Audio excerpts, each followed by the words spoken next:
আসসালামু আলাইকুম। আমার নাম সায়েম। আমি দ্বিতীয় শ্রেণীতে পড়ি। আমি আপনাদের মাঝে একটি কবিতা আবৃত্তি করব।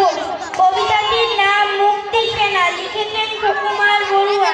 ধন্য সবাই ধন্য, অস্ত্র ধরে যুদ্ধ করে মাতৃভূমির জন্য। ধন্য যারা জীবনবাদী, হলেন যারা শহীদ কাজী। লোভের টানে হয় নিরাশ, ইংরেজিদের পণ্য দেশের তরে ঝাঁপিয়ে পড়ে, শক্ত হাতে ঘায়েল করে।